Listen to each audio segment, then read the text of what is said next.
Hello दोस्तों, स्वागत है फिर से आपका अपने यूट्यूब चैनल मैथ बाय सूरज सर पे। आज हम लोग बिहार एसएससी का क्वेश्चन देख रहे हैं इंटर लेवल का। तो अभी हम लोग प्लेटफॉर्म के बुक से कराएंगे, जिसमें 2200 प्लस क्वेश्चन का सीरीज है। पूरा नंबर सिस्टम से लेके एक एक करके पूरा क्वेश्चन है, जो प्रीवियस ईयर में बिहार एसएससी में आ चुका है। तो प्लेटफॉर्म का बुक है। चलिए क्वेश्चन नंबर 1 से देखते हैं, और 1 से धीरे धीरे हम अपने सभी क्वेश्चन पे जाएंगे। यहाँ इसमें 2200 प्लस क्वेश्चन है। इस बुक में जो अभी मैं कराने जा रहा हूँ उसमें 2200 प्लस क्वेश्चन है बिहार एसएससी इंटर लेवल का। तो क्वेश्चन नंबर फर्स्ट में बोलता है कि यदि दो टंकक, मतलब टंकक बोलते हैं टाइपिस्ट को, तो यदि दो टंकक 5 मिनट में, दो टाइपिस्ट जो है 5 मिनट में 2 पृष्ठ टाइप कर सकते हैं, तो 10 मिनट 20 पेज टाइप करने के लिए कितने टंकों की आवश्यकता होगी।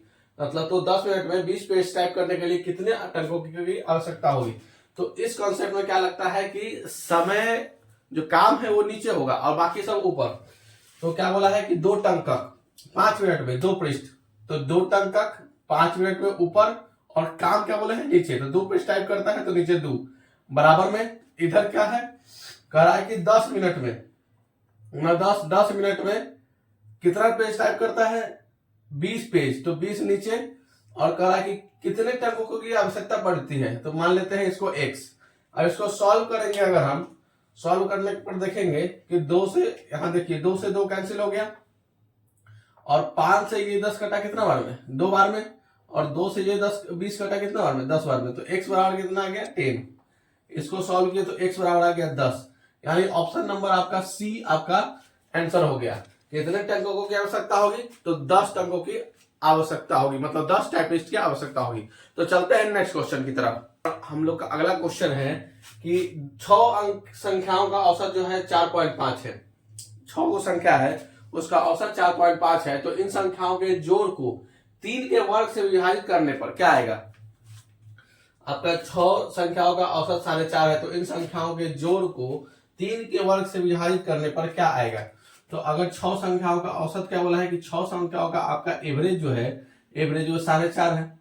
अगर हम इसको गुना कर देते हैं, अगर इसको गुना करते हैं तो 6 अंक संख्याओं का जो है ना वो सम आता है, जोड़। 6 अंक संख्याओं का सम, अगर हम इन दोनों को गुना करेंगे, मतलब एवरेज को अगर हम इस नंबर से गुना करते हैं तो कितना आएगा 27। 6 को 4.5 से गुना करेंगे तो 27, मतलब 6 संख्याओं का जोड़ कितना आ गया 27। अब कह रहा है कि 27 को अगर हम 3 के वर्ग से यानी 9 से डिवाइड करते हैं तो कितना बार में, 9 या 27, आंसर कितना आया 3। ऑप्शन नंबर आपका सी आंसर हो गया। कितना नंबर, ऑप्शन नंबर सी।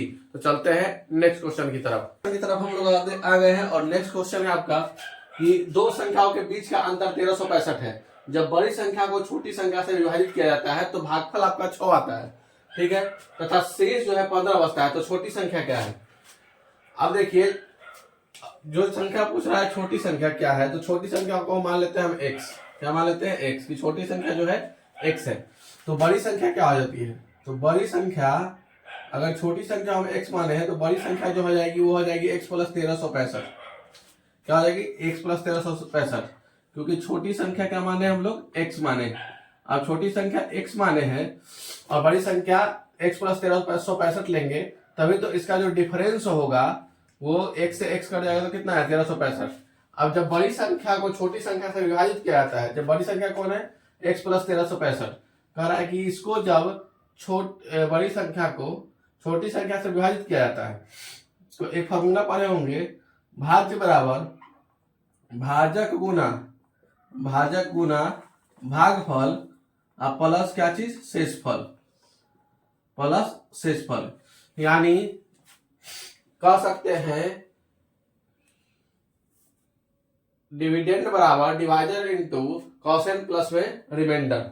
अब भाज्य क्या है, कह रहा है कि इसको डिवाइड दिया जाता है, किसको, x प्लस 1365, मतलब बड़ी संख्या को किससे भाग दिया जाता है, तो भाजक क्या हुआ, x से भाग दिया जाता है। भागफल कितना बचता है, तो भागफल 6 बचता है, और शेष कितना बचता है, तो शेष 15 बचता है। अब x प्लस ये हो जाएगा 1365 बराबर ये हो गया 6x और प्लस में 15। अब इसको अगर हम x को इधर कर दें तो 6x माइनस x कितना हो जाएगा 5x। अब 15 को अगर हम इधर लाते हैं तो 15 घट जाएगा तो क्या हो जाएगा 1350, मतलब 5x बराबर 1300 क्या आ गया 50। तो x बराबर क्या हो जाएगा 1350 बटा में 5, डिवाइड देंगे 5 दूनी 10, 75 35 5 7 35 270। आपका ऑप्शन नंबर आज निकल गया क्या 20। ऑप्शन नंबर बी बी जिसका आंसर हो गया 270। तो क्या क्वेश्चन था, ध्यान से देखिए कि दो संख्याओं के बीच का अंतर अगर 1365 है, जब बड़ी संख्या को छोटी संख्या से विभाजित किया जाता है तो भागफल आपका 6 आता है तथा शेष 15 बचता है। तो छोटी संख्या क्या है, छोटी संख्या निकालना था। तो छोटी संख्या हम लोग x मान लिए, तो x का वैल्यू 200 इतना आ गया 270। तो चलते हैं नेक्स्ट क्वेश्चन की तरफ। हेलो दोस्तों, फिर से आ गए हैं अगले क्वेश्चन में। और अगला क्वेश्चन है कि 44806 संख्या को 44806 है तो संख्या को निकटतम हजार में बदलना है। तो हजार में बदलने के लिए इसको क्या करेंगे कि हजार पर जाएंगे। यहाँ से पढ़ेंगे इकाई दहाई सैकड़ा हजार।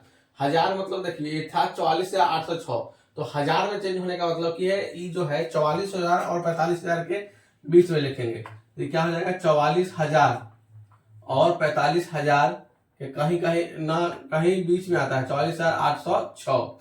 अब इसके 44 और 45,000 ये हजार का बात है, यहाँ से कैसे जाएंगे तो इकाई दहाई सैकड़ा हजार।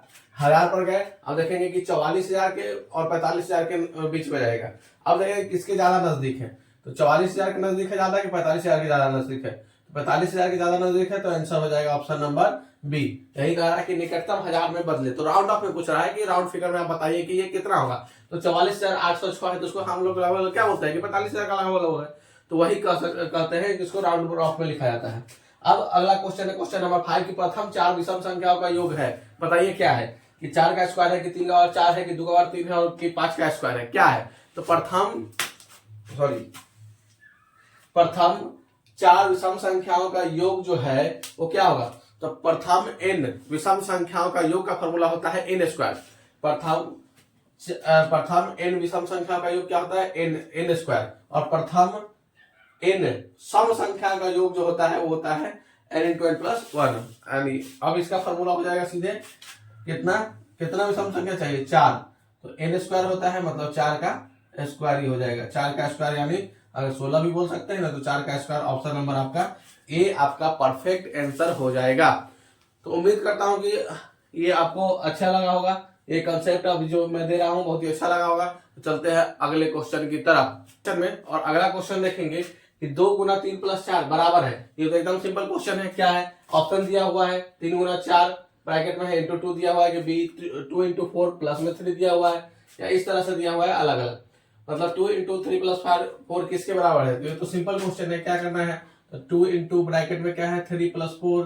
तो इसको हम लोग बचपन में पढ़े हैं कि अलग 2 से इसमें भी गुना होता है, 2 से इसमें भी गुना हो जाता है। मतलब 2 × 3 + 2 × 4 हम इसको ऐसे लिख सकते हैं 2 × 3 + 2 × 4। मतलब ऑप्शन नंबर कौन हो जाएगी डी आपका करेक्ट आंसर हो जाएगा। अगला क्वेश्चन में चलते हैं। अगला क्वेश्चन है कि इस संख्याओं को यदि 1 से 9 तक से गुना करने पर, इस संख्या मतलब किस संख्या को कह रहा है कि एक संख्या है जिसको 1 से 9 तक से गुना करने पर, कोई भी संख्या हो सकता है, अब पता नहीं कि कौन संख्या है। इसमें बच्चे फंस जाते हैं। कह रहा है कि इस संख्या को यदि 1 से 9 तक से गुना करे तो गुणनफल जो है के अंकों का योग प्रत्येक दशा में इस अंक के बराबर आएगा। मतलब जो गुणनफल होगा,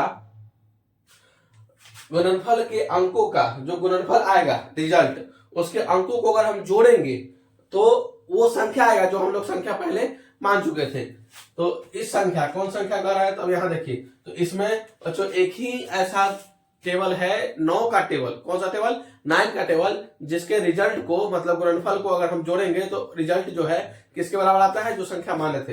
जैसे 9 का टेबल 9 लेते हैं तो 9 में अगर हम 1 से गुना करते हैं तो क्या आता है 9, ठीक है। 9 में अगर हम 2 से गुना करते हैं तो कितना आता है 18। 18 और 1 इसको जोड़ देंगे तो क्या आ जाएगा रिजल्ट 8 1 और 9 हो जाएगा। अगर 9 में हम 3 से गुना करते हैं तो क्या हो जाएगा 27।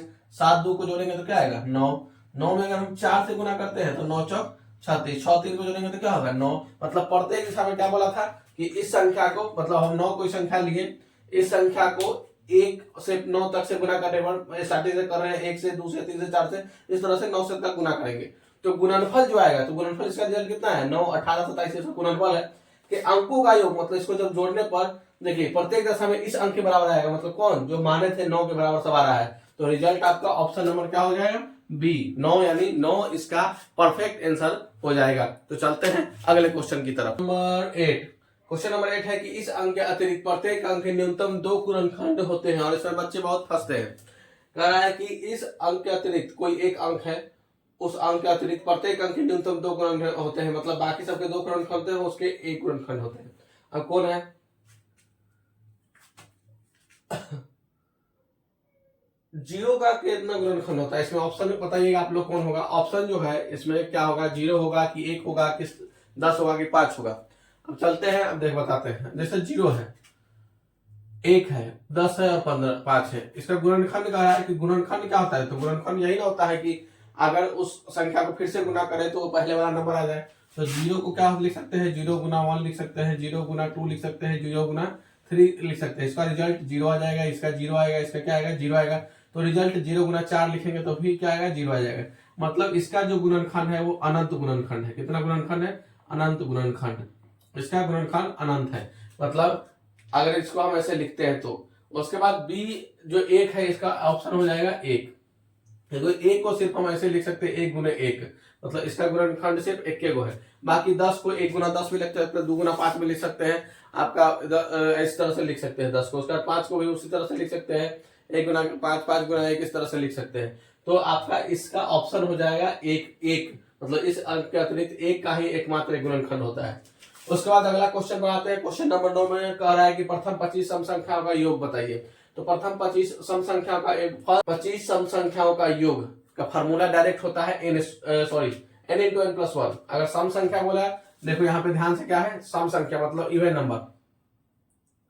सम ऑफ फर्स्ट 25 इवन नंबर अगर पूछे तो फार्मूला हो जाता है n इंटू n प्लस 1। क्या हो जाता है? n इंटू n प्लस 1, यानी n कितना है, किसका पूछा है? 25 का। तो 25 गुना 25 से कितना? 26। 25 छका 150 का 0 हासिल 15, 25 गुना 50 8 65 650। ऑप्शन क्या हो गया? Option number A 650। तो प्रथम 25 सम संख्या का योग पूछा है तो डायरेक्ट फॉर्मूला लगा देंगे n इंटू n प्लस 1। 25 गुना 26 यहाँ 650 आ गया। उसके बाद पूछा है कि प्रथम 20 विषम संख्याओं का योग है, मतलब ये पीछे क्वेश्चन एक बार आ भी चुका है कि first sum of first 20 odd number का सम जो पूछ रहा है क्या होता है, तो अभी बताए थे कि n स्क्वायर होता है इसका। तो 20 का पूछा है तो क्या हो जाएगा? 20 का स्क्वायर। ऑप्शन नंबर क्या हो जाएगा? B, option number B. तो उम्मीद करता हूं दोस्तों कि आपको ये सेशन अच्छा लगा होगा। अगर आपको ये सेशन अच्छा लगा होगा तो कृपया करके इसको लाइक कर दीजिए इस वीडियो को, और सब हमारे चैनल को सब्सक्राइब कर दीजिएगा ताकि अगले वीडियो और मैं अच्छा से अच्छा बना सकूं। और इस वीडियो में आपका क्वेश्चन नंबर 1 to 10 कवर हुआ है। बिहार एसएससी जो प्लेटफॉर्म का बुक आता है जिसमें 2200 प्लस क्वेश्चन है। उसके बाद मैं अगला जो बनाऊंगा वो क्वेश्चन नंबर 11 से बनाऊंगा अगले वीडियो में। तो मिलते हैं अगले वीडियो में, तब तक के लिए धन्यवाद।